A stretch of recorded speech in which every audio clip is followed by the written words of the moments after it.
Okay,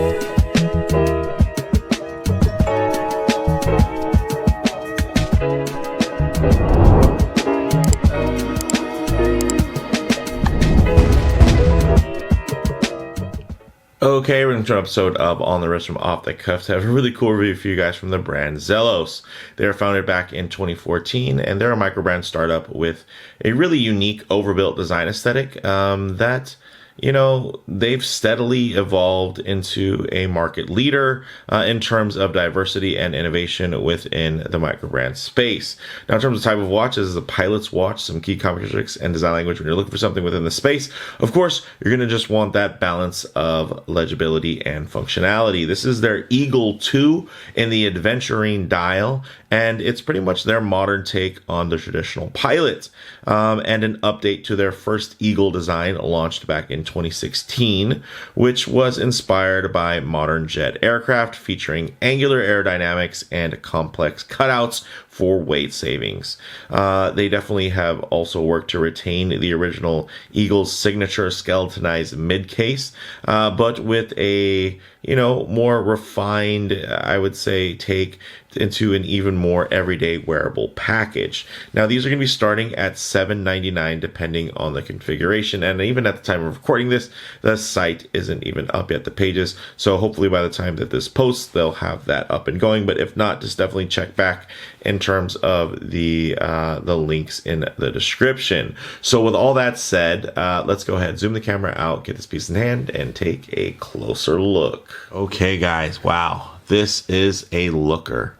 Of course, with that Aventurine dial, you guys are all going to notice it's like looking into your own little mini galaxy on the wrist. And that is going to be really one of the stars of the show. And I say one of the stars because look at that lume. It is absolutely raised and 3D, which is fantastic. And while you're enjoying that, also check out this mid case. Yes, fully skeletonized, gorgeous, even textured underneath. You see the signed crown with the beautiful knurling. And then, also another bonus, check out the bevels on here.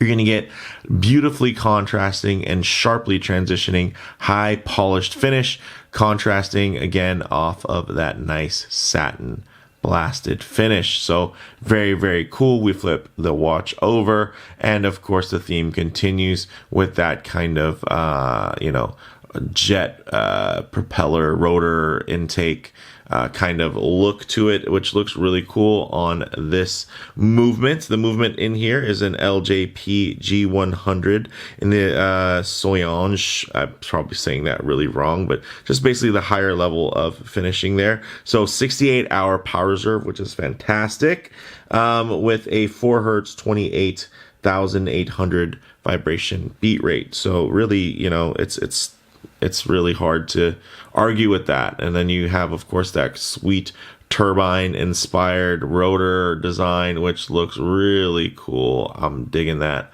a whole lot. You can see, of course, the outer information is etched really nicely. You even get quick-release spring bars on this really nice cross-hatched textured FKM rubber strap with white pilot style stitching there on the 20mm lugs, also 100 meters of water resistance there with a screw down crown. So again, it just continues to just give you so much. Even when you get into the dial, guys, check that out. It's actually a step dial that has this beautiful, of course, glossy Aventurine material, but you're also getting that really nice beveled metal kind of inner ring. Check that out.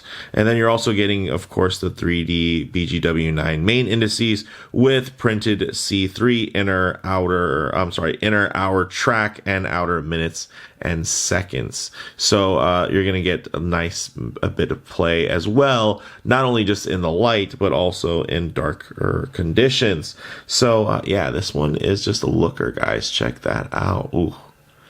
This thing is handsome. So with that said, let's actually get it on the wrist and see how it wears. All right, guys, as you can see on my 7.5-inch wrist, this looks great. And of course, 7.5 inches is on the larger side, But as you guys can also notice, I don't have a super flat, wide, accommodating wrist. It's actually pretty round. And if you guys want a closer look, check that out. I really like that patterning there. As you can see on the cutouts, very, very cool. But if we do get the dial a bit too close to the lens, you're going to get some perspective distortion, and it's going to appear quite a bit larger than it actually is. So what I like to do is keep my wrist nice and low, and then just tighten up the frame here so you guys can get a more detailed look, but just while keeping a bit of a truer aspect ratio as to how this may lay on your own wrist. And you can see it is really nicely centered, lays very flat, but thanks to those complex contours, it just keeps a very thin profile.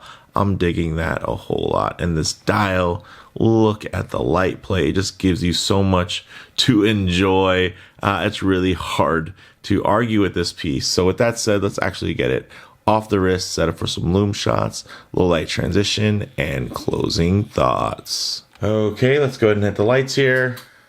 Yes. Look at that contrast. Look at that play. You're getting a little blue. You're getting a little green.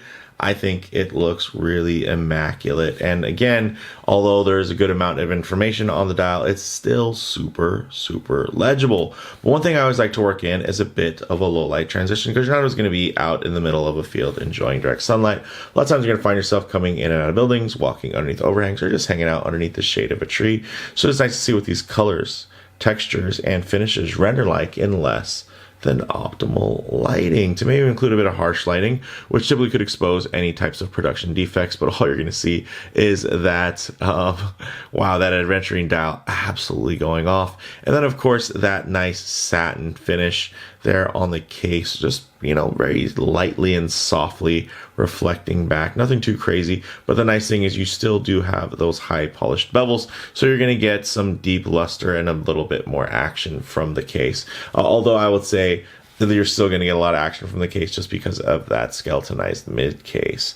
And look at the Aventurine on this dial. It just finds so many ways to capture the light, reflect it back, and just give you something really, really special to enjoy. Now, closing thoughts, guys, on the wrist. This wears really well. Definitely still plenty of wrist presence at the more traditional size of 39 millimeters. Did I mention that? 39 millimeters, 13 millimeters thick. That's including the crystal, and 47.7 millimeters lug to lug. It does have a hardened titanium case, which has been hardened up to 1200 hardness Vickers, or HV. So that is pretty darn cool. I'm sorry if I missed that earlier on.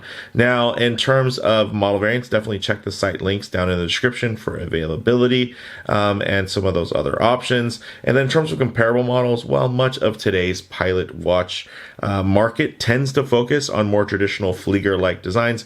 I think it's really nice to see brands take a chance and add kind of their own spin to this particular genre. So guys, for me, the bottom line is, if you love Zelos, you'll likely fall in love with the Eagle 2.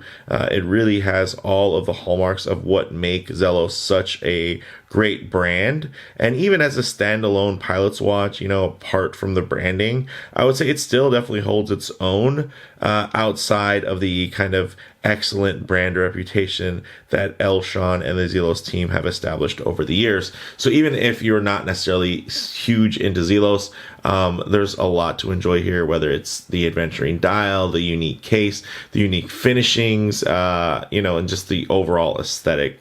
And it's also super comfortable, titanium watch, but it's also tough because it does have that hardened coating. So yeah, there's definitely a lot to like here, but let me know what you guys all think down in the comments below. If you like the video, please would like, and if you haven't already, please subscribe for more content just like this. Thanks, guys.